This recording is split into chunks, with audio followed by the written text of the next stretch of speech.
Hey guys, Carl from Purple Plays. Happy early Halloween season. In honor of the season, I decided to take another dive back into the Final Girl universe, this time taking a look at the Frightmare on Maple Lane set from designer AJ Porfirio and publisher Ryder Games.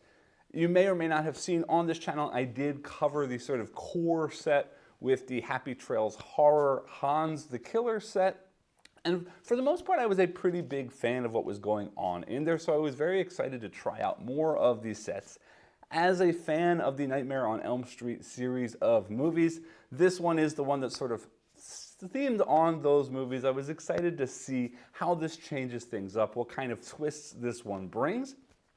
No real disclaimer needed here, except that I will mention again, this channel is sponsored by Noble Knight Games, and as part of that sponsorship, I do get credit to their store every month, so I did use my credit from Noble Knight Games to pick up this set. So I just wanted to point that out there and give credit to Noble Knight for their sponsorship of this channel, and to remind all of you, if you do want to buy some cool games, especially some used or hard to find games, definitely check out the details of this video below, and please, please, please use my link to make those purchases, and there will help out my channel just a little bit. With that said, we're going to head down to the table to see how this one plays. I'm not going to explain how the sort of core gameplay mechanisms work, because I did do the video before. I'll throw a link to that up here. You can go back and watch that one first if you don't know how the core game plays. But with that said, let's head down to the table to see how this one twists things up, and then I'll meet you back up here to let you know what I think.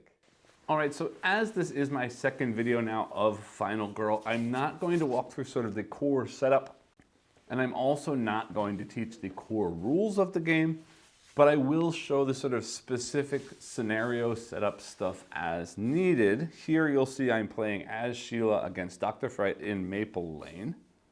So I have placed out the finale card and a dark power card at random. There are 10 terror cards here from Dr. Fright and Maple Lane mixed together. All of these standard action cards are out.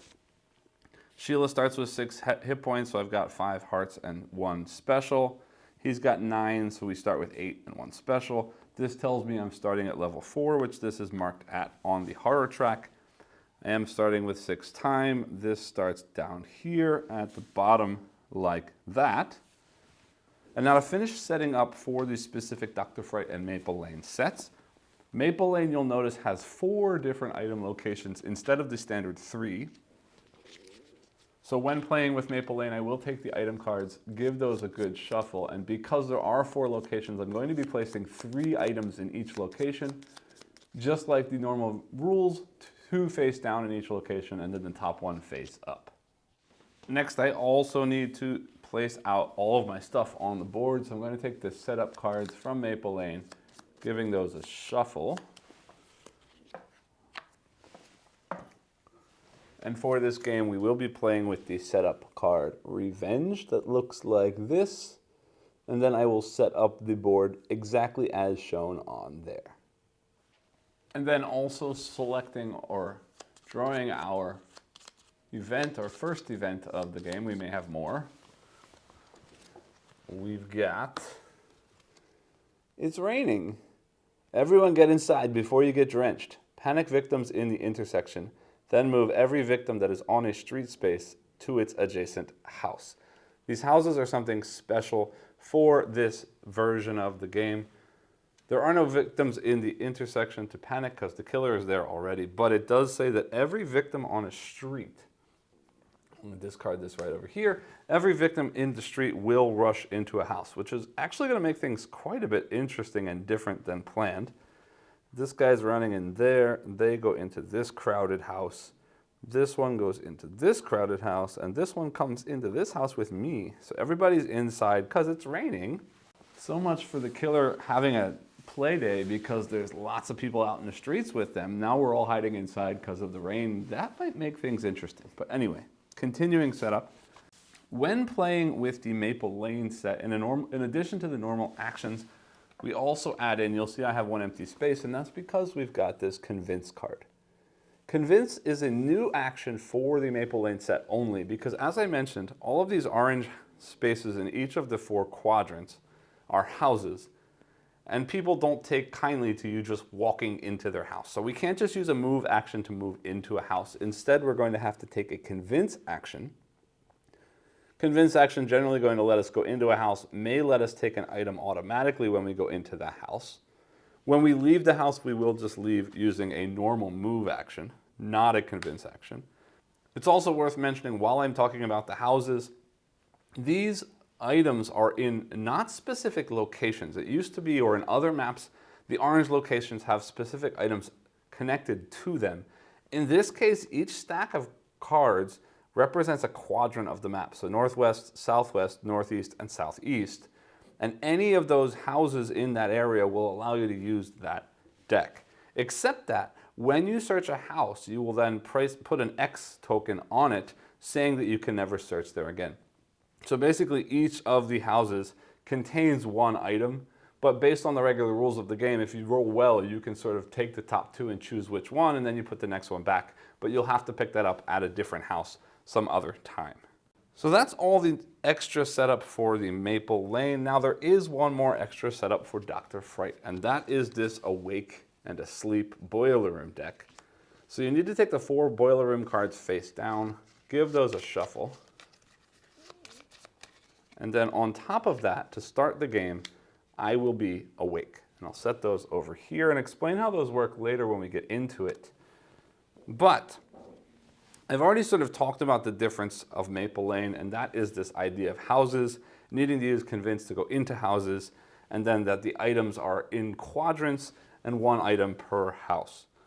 The unique thing about Dr. Fright, if you've ever seen the Nightmare on Elm Street movies, is that Dr. Fright, the Freddy Krueger analog, attacks people in their dreams. So long as I'm awake, he can't attack me and I can't attack him. Now, he can still take out other people or other victims on the board because they potentially could be awake or asleep at any given time. But so long as I'm awake, I can't hit Dr. Fright. Dr. Fright can't hit me. Dr. Fright will also not target me. But then when I'm asleep, I can attack Dr. Fright. He can attack me, but while I'm asleep, I can't save victims. The victims will not follow me around the board because I'm not really moving around the board. I'm sort of dream walking around the board. But in any case, asleep or awake, I can still go into houses. I can still search for items. It just depends on, it just sort of controls whether or not I can hit Dr. Fright and vice versa, and whether or not I can move the victims around on the board. The other thing you'll see, which is what this Boiler Room deck is, and I'll show that to you the first time it happens, but when I do go asleep, I'm going to take this card, slide it under the bottom, and flip the whole thing under. And each of those cards has 4 quadrants on it. And then on each of the 4 cards, Dr. Fright will be in a different quadrant on each of those 4 cards. And during the killer phase, I'm going to have to slide a card once in one of the 4 sort of cardinal directions. Or during an action phase, my phase, I can slide it as many times as I want to. When I've gone through all 4 cards, then I will wake back up. But if I ever reveal a Dr. Fright face on one of those cards, I will take a damage regardless of where I or Dr. Fright are on the physical map at that time. So that's basically it for the differences. Let me go ahead and get into gameplay. You'll see how that plays out when we get there. Otherwise, all of the main rules, as I said, I already explained in my previous video that I did link to earlier. So definitely, if you want to refresh those rules, go check that out. But for now, let's get started. For right now, I want to start off by doing some things. Now, I'm in a house, which seems like the greatest opportunity to search while I'm there already, except I'm in the southwest, which has got a Bible. All right, so let's look at the 4 items available to me.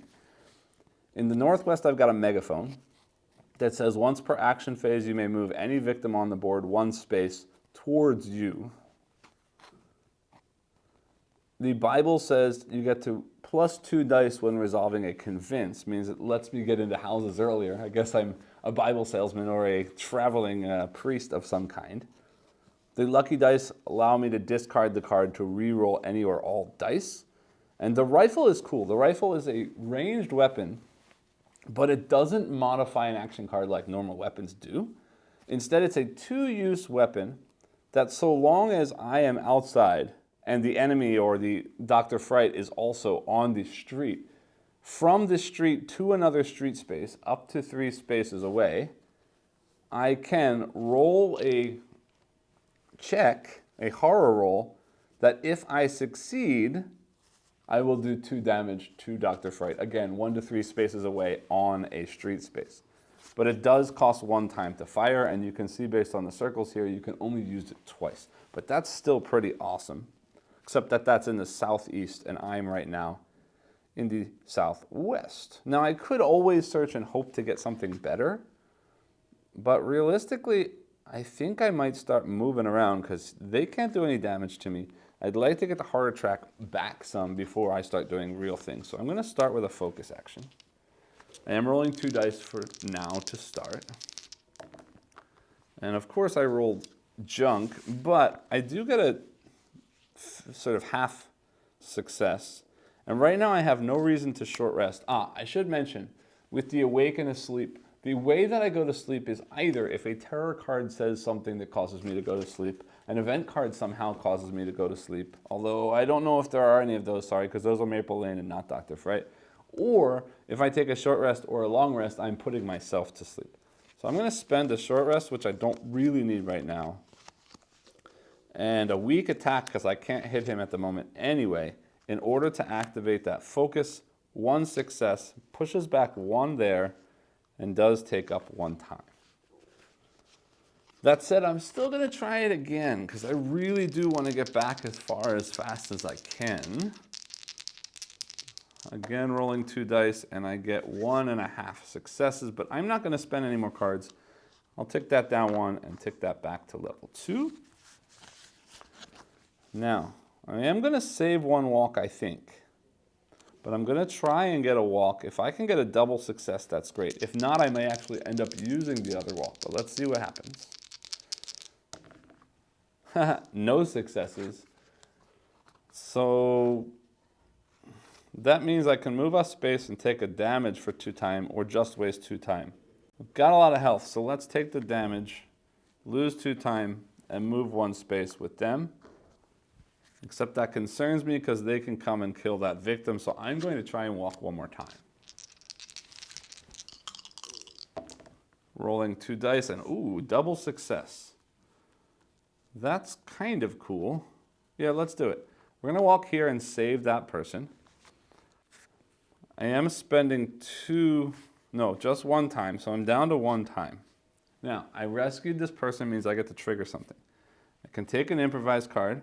I can take a long rest. I can reduce the horror by 1. Yeah, I think that's the answer, because if I can get 3 dice from now on, that's amazing. It does leave me with only 1 time this time, which isn't great. But, yeah, I'm going to have a really bad turn next time, and I may regret it. I could take a convince to try and get into that house. Yeah, why not? I'll take the convince for my 1. Then these all go away. I'll stick those over here. This resets back to 6. We move into the killer phase. The killer's standard thing is just to attack anybody in their space. There's nobody in their space. Drawing a terror card. And we've got Never Sleep Again. So we're getting +1 horror. I fall asleep. And then the rest says if I wasn't already asleep, but I am. So that goes there. Unfortunately, horror goes up 1, which is sad.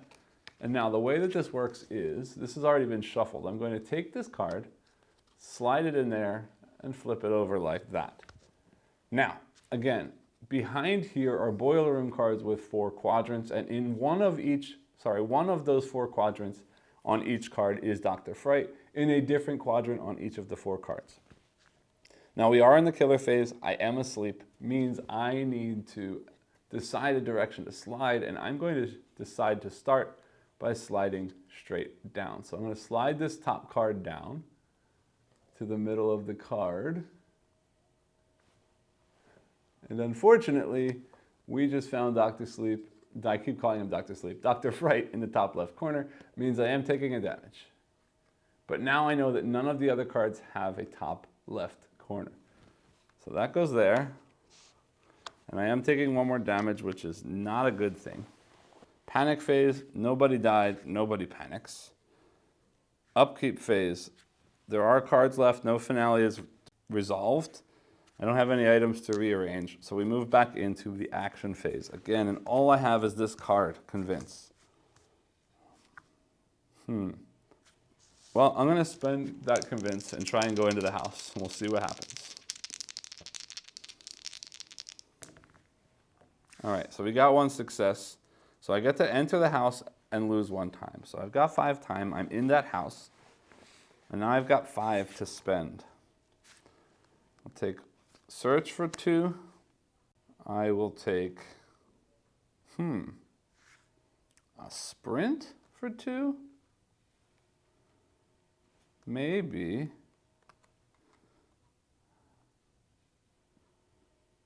Hold on, is there a 3 that I want? Distraction is nice. Yeah, let me take a distraction. And that's 5 already, so 1, 2, 3, 4, 5 is done. But I'm gonna take all of these for free. 1, 2, 3, 4, 5, 6, 7, 8. There is a 10 card hand limit, but that's safe. Convince goes back. But, am I going to rewind time for a minute? No, it's not gonna matter. Okay, Dr. Fright stabbing, nobody's there. Takes another tarot card. Says, better stay up late. If you are awake, -1 roll for horror rolls. I'm not. If you are asleep, immediately resolve all remaining boiler room cards. So let me do that first before we move on to the bottom step. So I know he's here already. So that means this one is clear for the next 3 cards.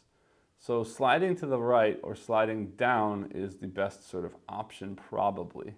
Let's go to the right. Well, good news and bad news. Good news, well, bad news is I take another damage, so I'm down pretty low on health. But that means that the next 2 cards I can simply slide that way because there's no way that they're there, so now I'm awake. So this flips back over. We shuffle those back up. Place awake back on top there, like that. Then, killer moves towards me or the closest victim. They're not prioritizing me anymore because now I'm awake. Moving and then stabbing. But they're still at the first level, so they're only moving 1 space. Nearest victims, either here or here, because those both have 3. Doesn't really matter to me which direction. So let's say he goes this way, like that. Panic phase, nobody's panicking. Upkeep phase, nothing to upkeep. This is done. My turn again. I want to use a distraction. I don't know if I needed that. That was probably bad planning because I had 2 focuses coming. Whoops, but that's okay. I can always spend cards for other things. And there's a double fail anyway. Means I can lose 4 time to lose a horror, or gain a horror and lose 2 time. That's like the worst thing that possibly could have happened. But you know what? I'm going to do a simple turn, and I will take that. I'll lose the horror to get to 3 and lose 4 time. That's painful, but so be it. Then I'm going to search. While I'm in this house, I might as well search. Rolling 3 dice now because my horror is down low. 1 success, potential 2 successes. I don't love the megaphone. Yeah, I'm going to spend something. I don't need a weak attack, and I don't need 2 walks. And, I didn't take the sprint. I don't need a weak or a focus. Let's do that. So that means I take the top 2 item cards, choose one, place the other on top face up or underneath face down, and lose 1 time. So I'm going to take a look. The megaphone or a trash can lid. Trash can lid says ignore a hit. The problem is this hit doesn't ignore the nighttime stuff, only attacks in the area.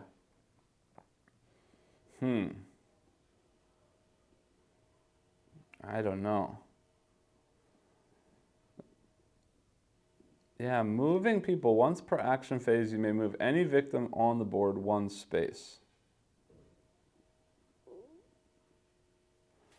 Let me look into that more to make sure I'm understanding what that means. I'm going to put the trash can lid on the bottom of that deck, which might be a mistake, but we'll see. Yeah, on second look, this says once per action phase, move any victim on the board one space, and then, this is killer related. The killer moves towards me, so I'm making noise to tell somebody to go somewhere, and at the same time, the killer is attracted towards me. So that's actually kind of cool to have. But I do want to walk, now that I'm awake, to try and save one more person, maybe get some health back. Rolling 3 dice. I do get 1 success. I'm not going to waste stuff. I spend 1 time, which does put me at 0, unfortunately, to move 1 step. But that means I save this person, and I get 2 health back, which is important. Now, what do I have left? Walk, focus, and short rest. There's not really much I need to do except maybe walking next turn. But I don't really need to focus right now either. Yeah, I'm going to spend that focus to get 1 time. Moving into the phase where I'm buying things, the planning phase. I'm going to spend that 1 to buy 1 close call. Then all of these go back. Search goes here, distraction goes here, those go over here like that. It's the end of my turn. Dr. Fright tries to stab, there's nobody there. Next card says, but you can't be here, you're dead. It says, do the following based on how many victims have died. Nobody's dead, so I'm falling asleep. Okay. And then he's going to move towards the closest victim once and attack. All right, so I am asleep, so I take that again, doing this and flipping over, like that. He moves 1 space towards the closest victim, which is into this house, and he does kill 1 person, like that, sliding this one up, which now the horror does go up, which now I kind of wish I had that focus. Oh well. Then those guys are going to panic. So let's see where they go. That says 1 to 3. So if I roll 1 to 3, they run outside. Otherwise, they stay in. That's a 6. He's not leaving. That's a 3. That guy is running away like that. My turn. I'm going to only... hold on. Before I do that, in the killer phase, I am asleep. I have to move things. So I'm going to move this to the right. My... luck is really bad on camera. Apparently, I lose 1 more health. Now it is my turn.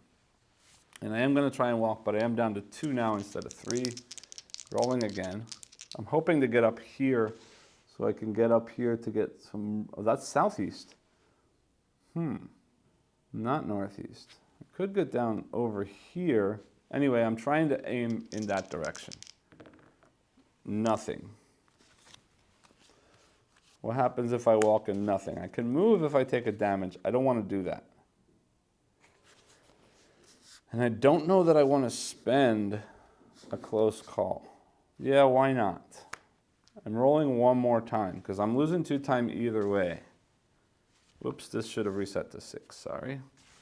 If I can roll a star, that would be wonderful. I didn't, I rolled 2 cards. Ouch. All right, well, then I wasted that close call. I am going to lose 2 time, but I'm not taking the damage. Yeah, I'm not taking the damage. I'm stopping there. So I get all of these back for free.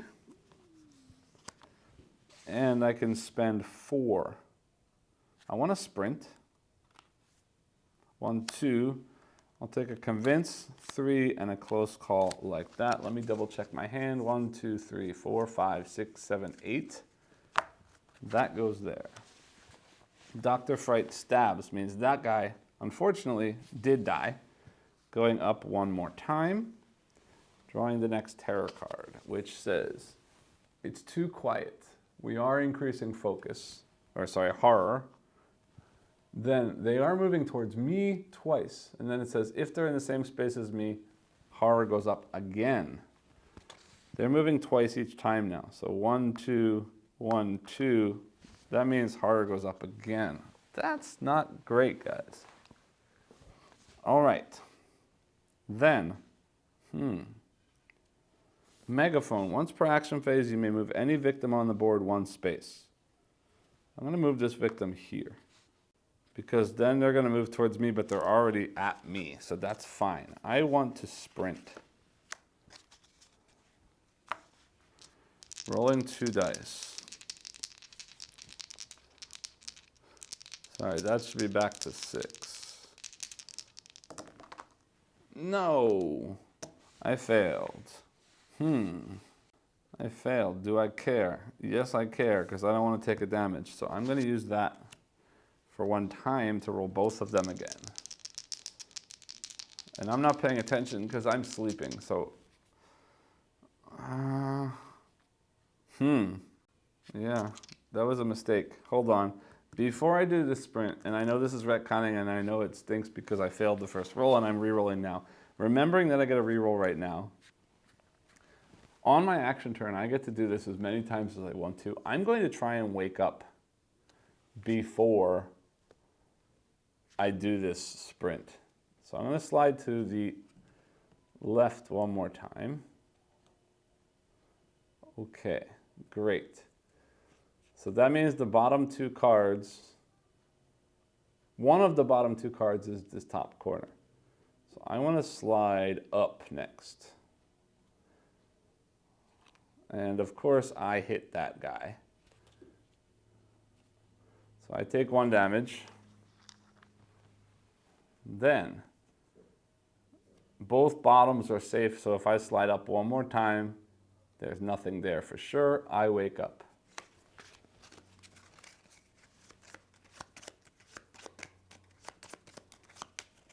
And then I am awake. Now let's finish this. This is really what I was hoping to do. I moved them there so that I could bring them with me. And I got 1.5 successes. Yeah, I want to go somewhere. I'm trying to get to the southeast. 1, 2, 3, that would get me into there. Maybe so.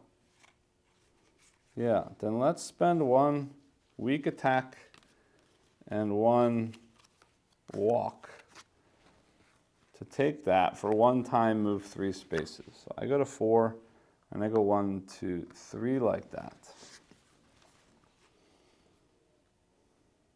I want to focus. I want to get back towards where we were going before.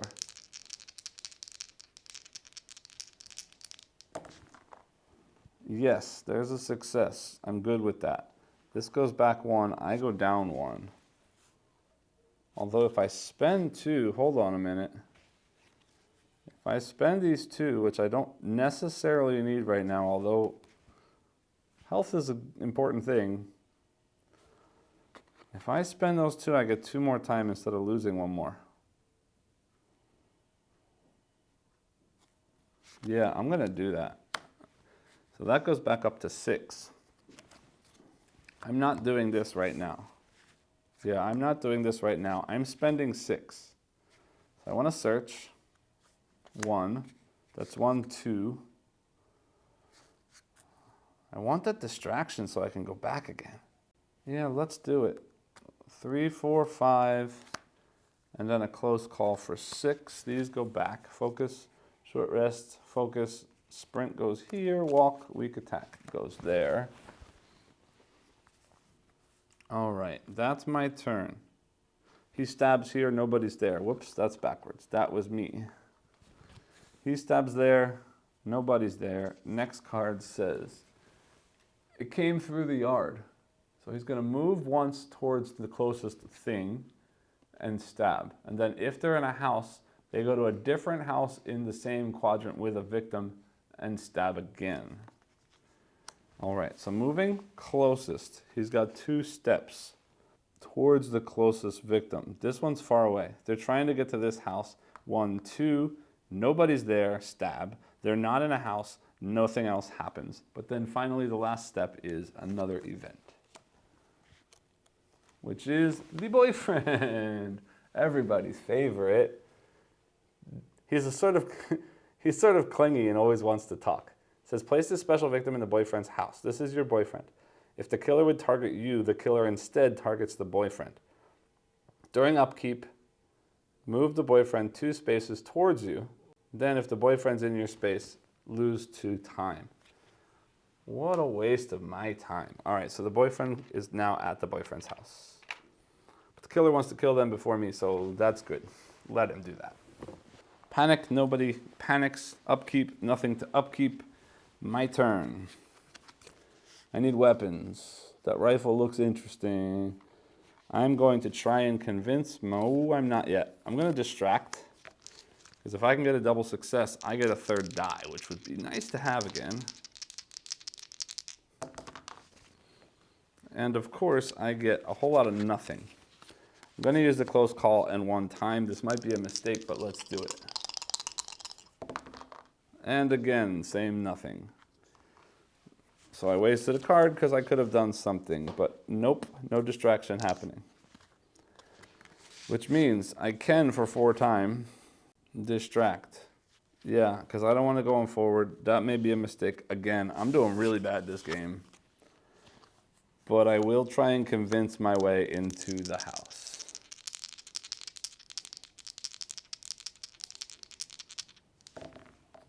And I don't.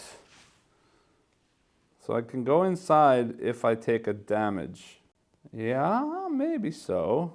I'm really hurting though, so I don't think so. No, immediately return the card to the action tableau and lose 1 time.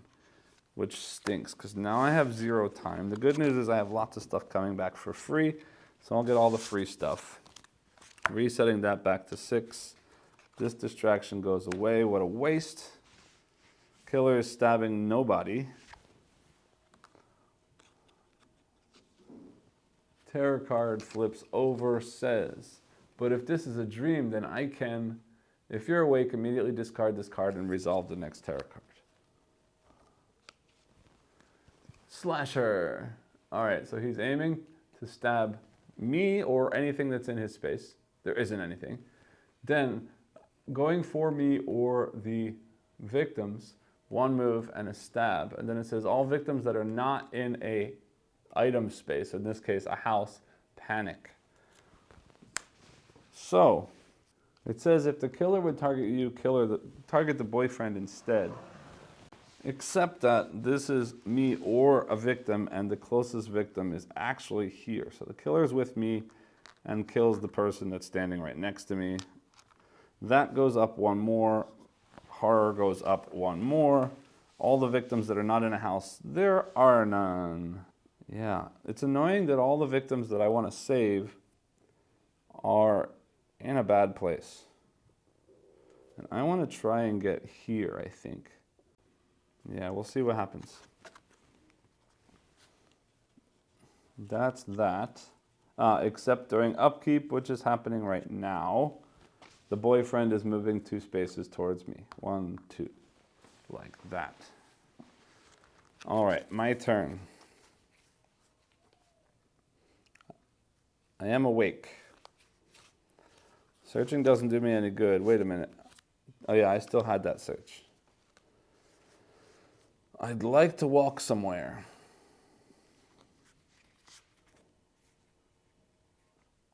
I'm going to use my megaphone. He's already with me. This guy's moving out there. Then, I'm going to try and focus. Double nothings.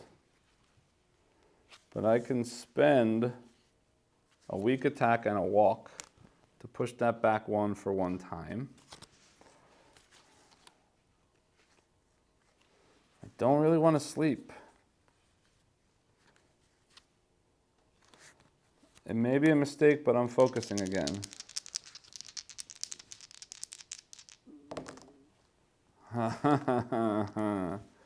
Okay, that's problematic. Because Yeah, I'm going to do it. I'm spending these 2 cards to get another focus, because now I'm at 3 dice. And that may be a mistake, but it is what it is. We got 4 to spend. 4. I want to convince, I want to sprint, and I want a close call. Like that. Those go away, and they're all regular cards, like that. Killer can't hurt me because I'm awake, so even their stabbing, nothing happens. Another terror card. They just got hit by a car. If there are no victims in any street spaces, discard and draw another terror card. Wow, the timer on this is going real fast, and I'm doing horribly bad. We're all gonna die. Move towards a victim, stab, move towards a victim, and stab. Closest victim is either here or the boyfriend. I'm going to say the thing that makes the most sense is the boyfriend. So 1, 2, kills the boyfriend. Triggering dark power, which is never really dead. Says, when this card is revealed, place Dr. Fright's black final health token back in the reserve pool and replace it with a white final health token. If Dr. Fright loses his last health, reveal 3 black final health tokens and restore his health accordingly. Wow. That sucks. All right, like that. All right, so then he moved up twice, killed my boyfriend. Yay and not so yay, because that means the boyfriend doesn't get me. Now he's moving again 2 spaces and killing somebody, which closest means in this house, stabbing 1 more. Whoops. There, that goes up again. Now they are going to panic. So first guy, again, only 1 and a 2 gets them out of the house. There's a 1. Good. And then another 1. That's a 3. He stays in the house. That's not great for them, but whatever it is, it is. All right, that's that. Victims were killed, absolutely killed, and I'm gonna die very quickly. All right, then I'm gonna sprint.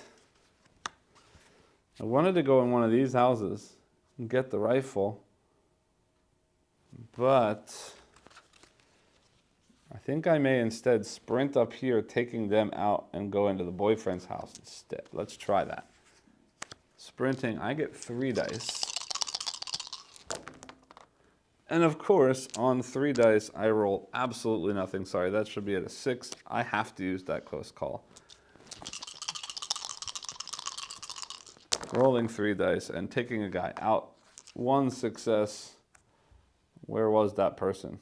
I don't remember. Pause. All right, so they were there. My mistake. I need a dice tray. Let's see what's happening. I rolled a success, which isn't good enough, because that's going to put me in the house with the bad guy. That's not a bad idea. All right, it's my interpretation of this card, and I could be wrong, that the megaphone says once per action phase. So it doesn't say that I can't use it during an action. So I'm going to use this now to move them there, which means he moves 1 step closer to me.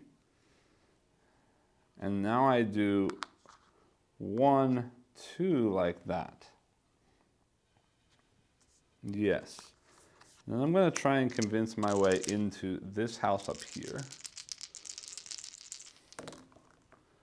And I do get 1 success. Hold on a minute. Did I lose a time for that? No, I did not. Wait, hold on. Yeah, 2 for that, 1 for that.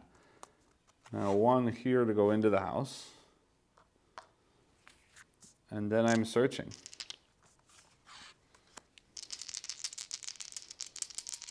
Two successes would be wonderful, because I don't really want the lucky dice, but let's see what happens. I got 1 success. So I guess I'm taking the lucky dice. And I just realized I never blocked off the last house I searched in, which was in the northwest. And I'm sorry I don't remember which one it was, but I'm not planning on heading back to the northwest, so If I find myself in a situation where I want to, I will go back and check my recording. But for right now, that's that. And that's my turn. And I think I didn't pay for something. 2, 1 to convince. Hold on. 1, 2 to sprint. And then 1 to actually sprint. Then 1 to convince and 1 to search. I'm left with 1. So I am going to take a close call just so I have more powerful stuff moving forward. I get all my regular cards back with that close call. Dr. Fright stabs nobody. That megaphone was very nice and useful in this case. Drawing a terror card. Did you hear what happened on Maple Lane? I'm going to do an event, and then draw another tarot card. Well, there is no another tarot card. So that's kind of good, I guess. But I am drawing 2 events. The first one is, what is going on over there? It says, there's a lot of commotion on Maple Lane. I'm going to see what's up. Place 1 new victim on each exit and discard this card. That's actually more positive than negative for right now because that means I'm going to have an extra one that I can potentially save on my next turn. Drawing another event says, party in the burbs. Grilling, chilling, and good time feeling. Place 4 new victims in any house that contains at least 1 victim. If none do, then place them in the intersection. Hey, guess what? I just crashed a party. 4 more victims in my space. Why not? Like that. They're all hanging out in that party now. And then that's that. Nobody panics. We go into the upkeep phase. Now, the upkeep phase says that was the last tarot card. So here begins the finale, and our finale says, everyone must die. Kill 2 victims automatically. I can choose which. Okay, let's choose far away from me. This one and this one are dead. That goes up 2 more, which means horror, no more 3 dice. And then it says, when this card is revealed, remove Dr. Fright from the board and place him on this card. For the remainder of the game, Dr. Fright may be attacked from any space if I'm asleep. Well, that's great. If I can get something that helps me attack him. Hold on a minute. Those 2 victims should not have been killed yet. That will happen. That's the trigger for the killer phase. So that didn't happen. Means this is still triple for now. For now. All right. I need weapons. So I can kill him. Then I can sleep. Let's see what we can do. That's not a bad thing to happen. Except he's still got a ton of health, well, all of their health, plus potentially a ton of extra health, because I'm going to reveal 3 black things at the end. So let's see what we're doing. First things first. I need to walk. I need to walk. Let's get some people out of here.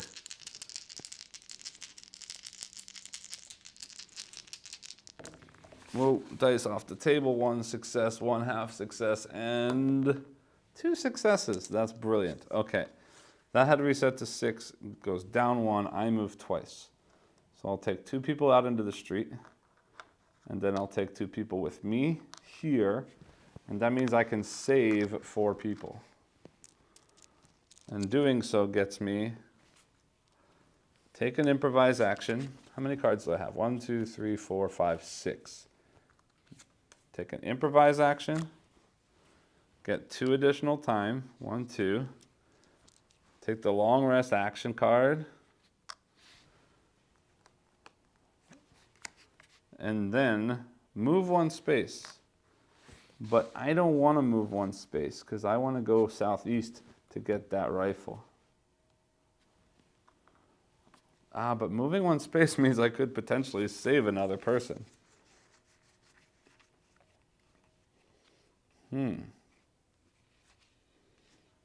I don't need to, though.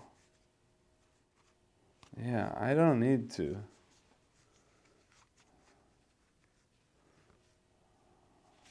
I just need to buy some stuff.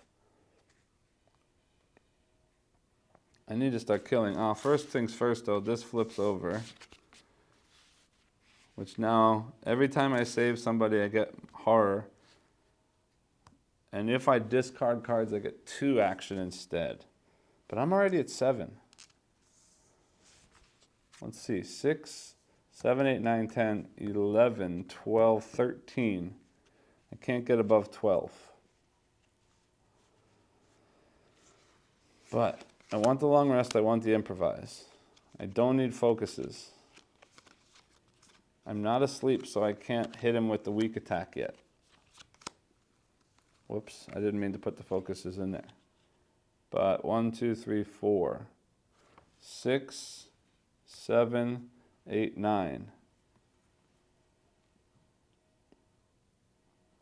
I want 1, 2, 3, 4, 5, 6, 7, 8, 9, 10. Yeah, I've got too much stuff. But resting doesn't hurt me. Yeah, all right, let's do a short rest. Because Dr. Fright will never hit me. He's just slowly wiping people out, and if they all go away, then I start getting killed real bad. So let's take a short rest to get that card out of my hand, but also to potentially help me. I get a success, potential 2 successes. Yeah, let's do it. Spending 2 cards, focus, focus, to go up 2 health. It's worth it. And now I'm sleeping. Good. Then, I've got 7 to spend. I want 1, 2, 3, 7. That works. Yeah, I'm going to stop there. Spend 1 on a convince. Do I still have a search? No. Actually, you know what? Forget it. I spent the walk for 2 extra. Because now I'm going to spend 1 on a close call. 1, 2 on a search. 4 on a furious strike. 1, 2, 3, 4, 5, 6, 7, 8. And I'm going to lose it anyway, so I might as well get 1 more convince just so I don't fail the next turn. These go back. Walk, focus, focus, short, and walk there. Back to 6. Yes. Then, Dr. Fright's turn. Kill 2 victims automatically. I can choose which ones. It doesn't matter. 1, 2. Those 2 are the ones that would have gotten killed last time, going up twice. Horror goes back, so I'm only at 2 dice. My turn. Nothing happening in upkeep and panic. So I'm playing a convince to try and get into this house. Which does result in, whoops, I rolled that as I was putting it back on. 1 success. Then 1 success means go into a house and lose 1 time. So I'm in there. I lose a time to 5. I'm searching.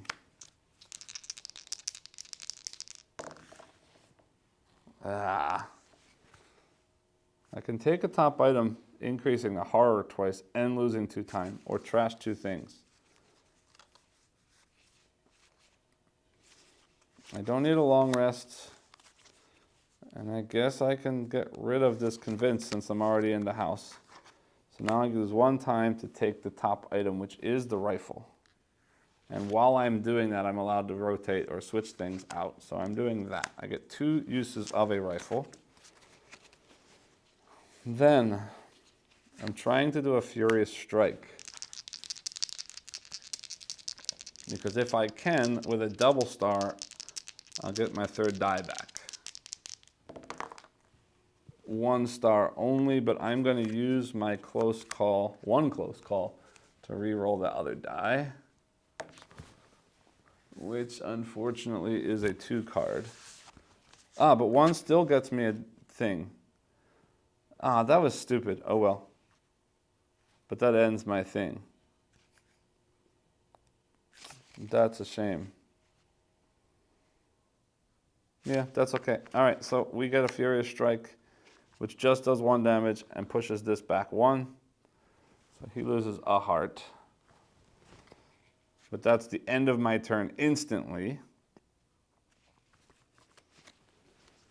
Let's see, Convince was 1 down, Search was 1 down, and that's all we did. So I've got 4 left to spend. With 4, what should I get? I'm gonna take a Planning. Like that.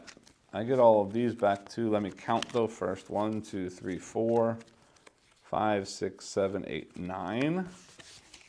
Furious Strike goes there. Convince, Long Rest, Search, Convince again. Yeah, I did the short rest last turn and I forgot to do this once, so I should have done that once last time. So before it's his turn, let me do that. I'm sliding down. And my luck continues to be bad. I lose 1, but that's okay. I'm still asleep. He takes his turn killing 2 people anywhere, like that. 1, 2. I lose my focus. I should have gotten a distraction, but we're okay for right now. And then I'm required to do one of these. I'm going to slide left because I know the top right corner at least is safe, but of course I'm going to find the bottom. Nope, good, we're safe. Like that. My turn. Do I want to focus again? Planning adds 3 dice for the next horror roll. You know what? I'm going to take some time. This should be back up to 6, sorry. I'm going to take some time and fire off my rifle 2 times. I should have put a circle there, or the 2 little circles there to mark how many I have, but if I fire them both right now, that's not really meaningful. So let's take 1. I rolled 2. I need a success to deal 2 hits.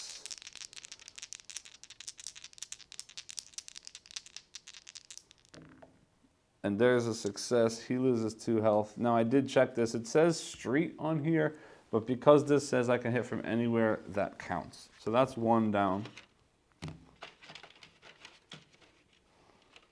Actually, let me mark that. Anyway, all right, then again, I'm firing the rifle. 1 more time.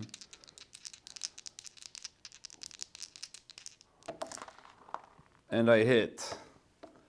So the rifle is gone, but he loses 2 more health. Come on, guys, we can do this. Bye-bye rifle. Then, oh, I still have lucky dice too. All right, then I'm gonna make a weak attack.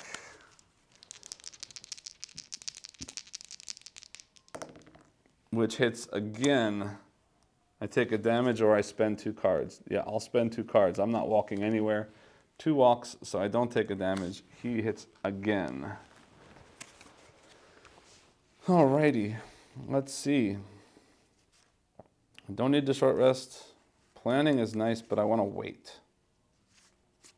Improvise. Until this action, all 3... Wow. Okay.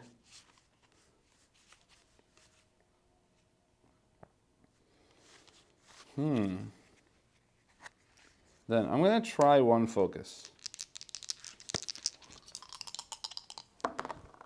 And I don't get anything.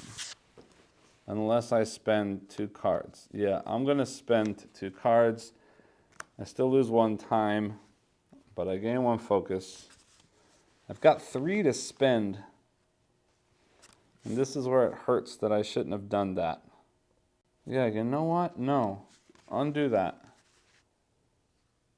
Undo that. Undo that. Undo that.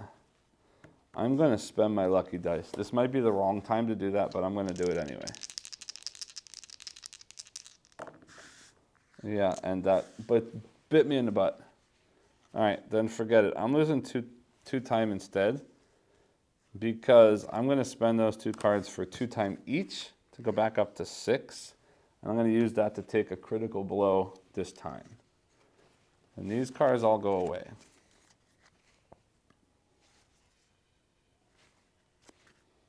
No, a critical blow is meaningless right now because if I hit for 2, Oh no, that's 3. Yeah, that's perfect. Critical blow is right.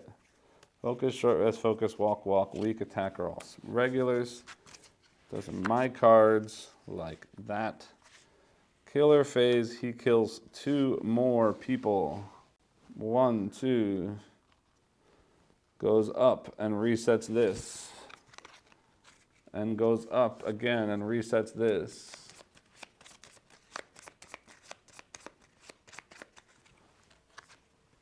Sleep. I'm going left, no, sorry, right.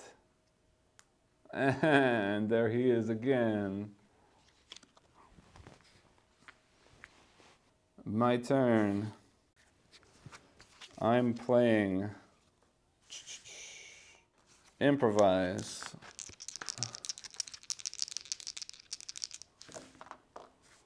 Nothing. Spending 2 time to do it again. Come on, get me a success. Nothing. Damn it, that's horrible. Well, horror goes up, time goes down. Planning? Please? Double stars, that's amazing. I get 3 more dice for the next horror roll. And my next horror roll is critical blow. Yeah, that's great. And I only get 1 success, even with all of that stuff. So, yay, still 1 success. It's not enough, but it does 2 damage. And a horror goes back. And that's the end of my phase. So, I have 3 to spend. I can't afford a Furious Strike. I want a close call. Yeah? Oh, this should be X'd. I got the weapon there. Yeah, I'm just going to take 2 close calls. And that's it. I get all my stuff back. 1, 2, 3, 4, 5, 6, 7, 8. That's fine. He takes 2 more. Means this gets reset and then reset some more. I'm getting real close to death here, guys. But I only need to hit him 1 more time potentially, but probably 2 or 3 more times. All right, I'm asleep. I'm gonna slide down. All right, my luck is just horrible. All right, I lose 1 more. Then I am,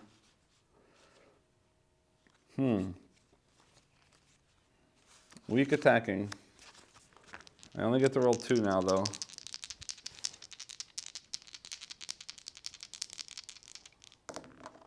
I did hit. I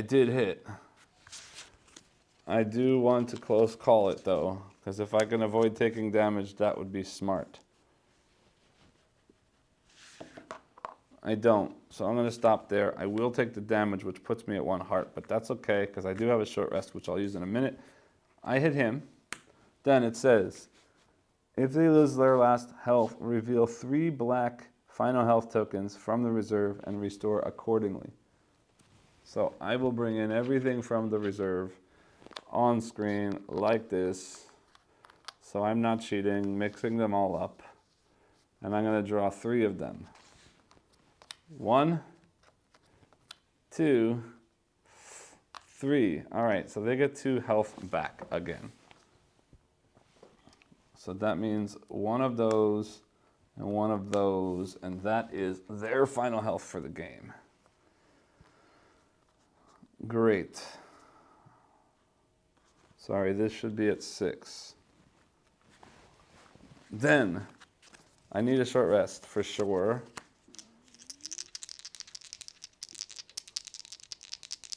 For sure, come on.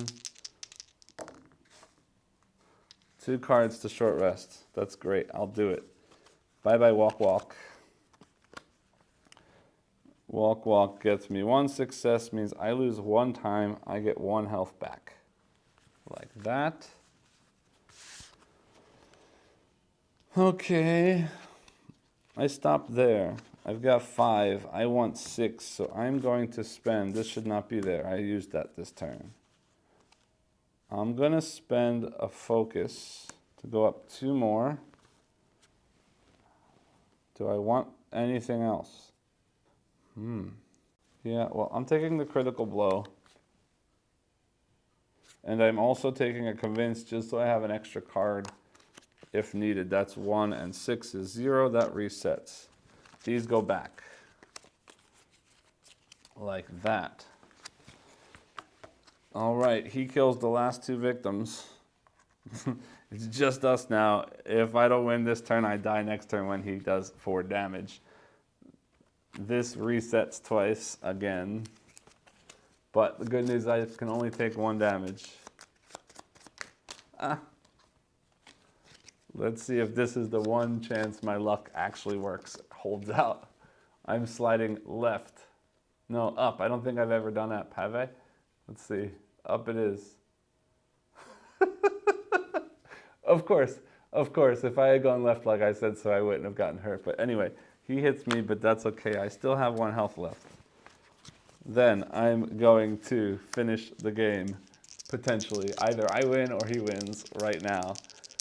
Critical blow, rolling 2 dice. Nothing. All right, screw it. I'm using 2 time to use my close call. This is for everything. I hit 1. 1 gets me 2 damage. Horror goes back. That's the end of my turn. But 1, 2 damage. I have killed Dr. Fright with my absolute last action of the game.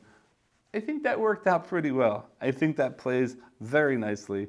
All right, so this is normally where I take a look at the components, but there's not really that much to take a look at because this, again, is my second video with Final Girl. Just this time I'm playing with a different story or a different feature film box. What I can say, though, is that I do love the look of the new characters. Nancy, as you might remember from the original Nightmare on Elm Street. And Sheila, I believe, is one of the Dream Warriors. I don't know. She comes from one of the later Nightmare on Elm Streets. I looked it up before and I don't remember now. But I do love the character design here. Sheila, you saw, gives me 2 time for trading instead of 1. Nancy's actually pretty cool. Every time I take a normal health, I get to look at a final health token, so she has more of a chance of re-surviving that final hit, which is cool. Dr. Fright visually looks really cool. I'll talk more about how the mechanisms work later in my video, but let me show you the other cards here. The 2 other finales are Time to Die, which walks and stabs twice, and then during upkeep, if I'm awake, I get hurt and fall asleep, so I have to stay asleep. This one here, Face Your Fright, moves and attacks, and if I'm awake when it's revealed, I fall asleep, and then while this is in play, I'm asleep for the remainder of the game. So even after I escape from the boiler room, it resets. The other 2 dark powers, Pitchfork Assault. Every time I get hit or get damaged by Dr. Fright, horror goes up, and the Frightmare is inevitable. Dr. Fright may attack me even if I'm awake, which is pretty painful. Taking a look at the other items very quickly. We've got the Pitchfork, discard to prevent damage from a single attack, but it's also a weapon that does an additional damage. Crucifix, discard to ignore horror level increase or end an enemy's movement when they're adjacent to you. Odds and ends, if you're in a house, I can place a booby trap, and if the enemy goes in there, they get 2 damage.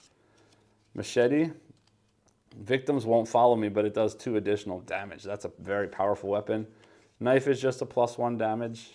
Here's another Crucifix. The archery bow is like the rifle, except you don't need to roll a horror roll for it. It's automatic, but it costs 2 time to fire. You can fire it 3 times to do 1 damage, but only 1 to 2 spaces away. Energy drink during the action phase, you can either get 3 time or move 1 space. The trash can lid you saw just blocks 3 times 1 damage. Fireworks, spend 2 time to place them in your space or adjacent, and whenever the killer chooses a target, they will choose the fireworks. So it's basically a distraction, but when they get to the fireworks, it's gone. The Bible you saw helps you get inside with +2 rolling for a convince action. Another crucifix. This bicycle is cool. You put this in the street, and whenever you're in that location, if you don't have any items in your hands, then you can ride the bicycle 1 space for free. Sorry, any other street space, not 1 space, any other street space once for free. And that is all of the items. I'm not going to show you all the different setups and all the different events because some of the fun is discovering those things as you play, but that's basically it for the components. There's nothing else new except the tokens that go with the cards that I just showed you, but they don't change anything up. Now, as always, this game also comes with special cards for Nancy and Sheila, and you'll see this time that they're open because I've actually managed to win with both of them this time. So I know what these are, but I'm not going to spoil anything. It is cool. I have now seen what comes in these things, and I'm excited to open more of them as I can finally win some of the others.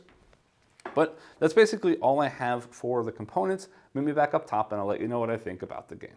Welcome back. I hope you enjoyed the playthrough. That one turned out pretty exciting in the end. There were a few small mistakes here and there that I did correct in the subtitles on that playthrough, but for the most part, the first half or first 3/4 really of that game, I thought for sure I was going to die and things were not going to work out in my favor. But then things really made a big turn after I sort of luckily flooded the neighborhood with more victims just before the killer sort of disappeared into the dream world and started focusing on taking out victims, leaving me alone for a while. But still, it came down right to the end. If I hadn't killed the killer when I did, they would have destroyed me in the following round with a giant hit because there were no other victims left. So I think that's pretty much the best kind of finale I could have hoped for in a playthrough.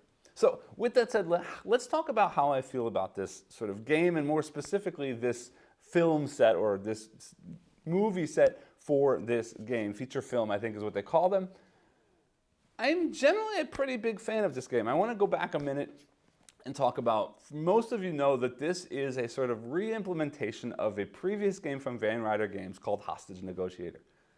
And I had played that once quite a while ago, and it just felt too luck-based, too much based on the roll of the dice. I never really felt like I knew what I was doing. I never really felt like I had enough control. And I didn't really ever get into that series. I only played it 2, maybe 3 times, and then just sort of gave up on it and didn't really want to take a look at this because it was supposed to be sort of built on that system.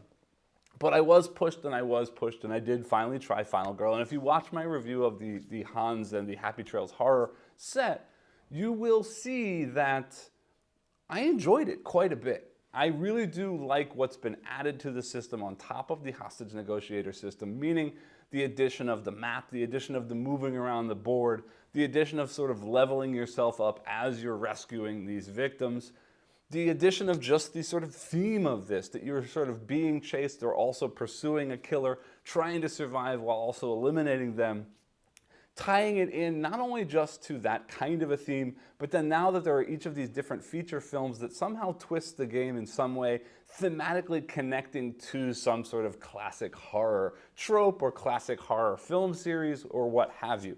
And in this case, this is Nightmare on Elm Street. If you don't know Nightmare on Elm Street, the story is basically there's this horribly evil guy that was burned to death and now he haunts people in their dreams. And it really does come through here. I do really enjoy the twists here. And the main twists, first we'll talk about the killer and then I'll talk about the maps. The map itself, the Maple Lane map. But the killer is cool in this sort of dream state thing, meaning there's this awake asleep mechanism in the game that when I'm awake, I can save victims, but I can't hurt the killer and they can't hurt me. And vice versa, when I'm asleep, I can't interact with the victims at all, but I can fight with the killer, both me hitting them and them hitting me. And it's this interesting dynamic of when do I want to be awake, when do I want to be asleep, when am I focused on the victims, when am I focused on the killer, and then also how do I put myself to sleep when I want to by taking a long rest or a short rest? How do I sort of recover from being put to sleep if some kind of event the terror card from the killer puts me to sleep, and I've got to be awake to get the things done that I need to get done. This balance of awake and asleep is really cool. And then when you're asleep, this whole boiler room deck, where every time the killer takes a turn, I have to resolve one card on the boiler room deck. Or on my own action turn, I can choose to resolve as many of those as I want to, with this sort of goal that if I get through all 4 of those, I wake back up. So this is how I sort of get myself out of that sleep zone or that sleep state if I want to then interact with the victims. But while I'm doing it, it's this sort of push your luck quadrant-based, slide a card to a direction, revealing at 1 to 2 quadrants of a 4-quadrant card. And in each of those quadrants, in one of those quadrants on each card, there is a picture of the killer. And it's 4 quadrants on 4 cards, so one different quadrant on each card reveals the killer. So there's this push your luck aspect of how much can I keep sliding these cards without dying, because every time I find the killer, I get hit. But at the same time, paying attention to where the killer has appeared already, where the killer has not appeared yet, and making more and more and more informed decisions about which way to slide those cards really makes for not just a push your luck system, but a logical push your luck system that's important because, again, there's this idea of switching back and forth between awake and asleep while you're playing through the game for different reasons as you're playing. And I really, really enjoy the way that works. Now, talking about the map is also very cool because now instead of just having locations, we've basically got streets with houses on them. And I can freely wander the streets, but as you'd expect, I can't just walk into somebody's house. So now it adds in an additional action, the convince action, that allows me to convince people to come into their house. And if I want to save people out of a house, I need to convince them to come to let me in, and then they'll follow me out of the house through a normal move action. In addition, the items now are not at specific item locations.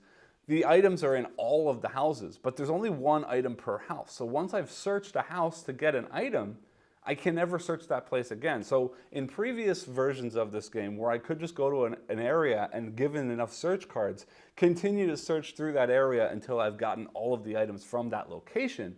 In this case, the locations are actually the 4 quadrants of the map, but each house in that quadrant will only allow me to take 1 item. So if I want a second item, I have to go to a different house in that same area to continue digging in that item deck. And that makes for a fun puzzle because, again, I can't just walk in and out of the house.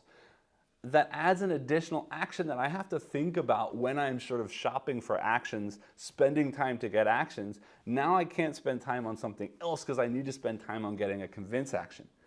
And then when do I really need to get into the house and when do I not care so much about getting into the house?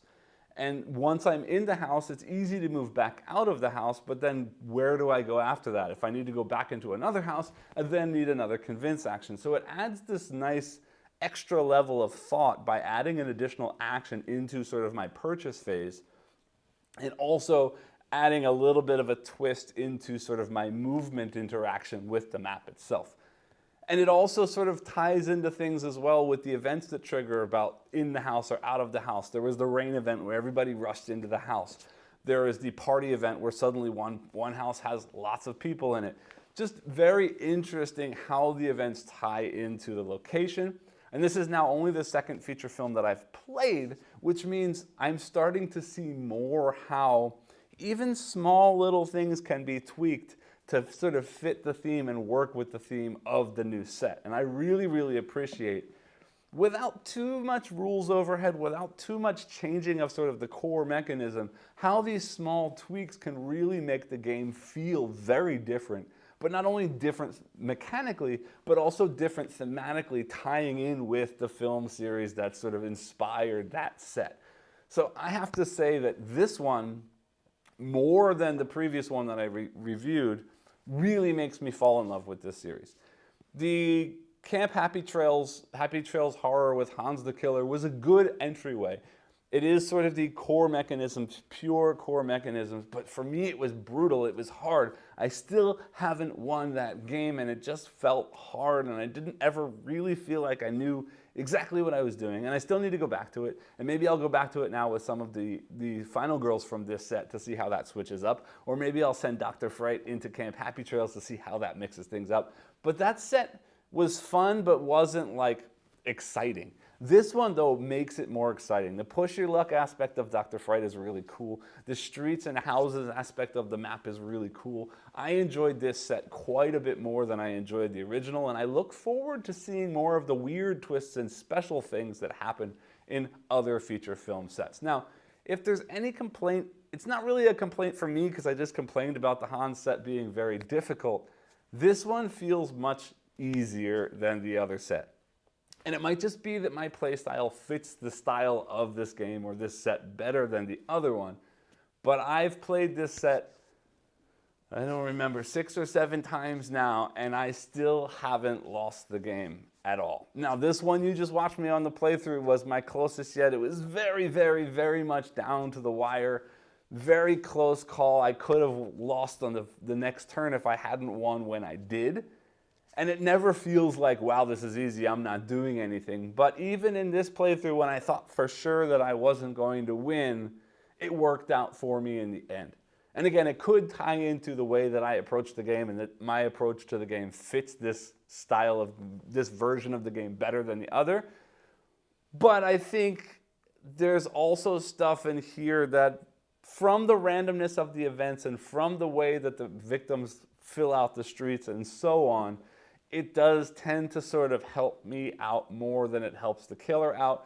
The killer doesn't move a whole lot, so it's very easy for me to avoid being chased by the killer. I need to be careful that the killer's not killing too many other victims, because then I eventually will be trapped in sleep over and over and over again.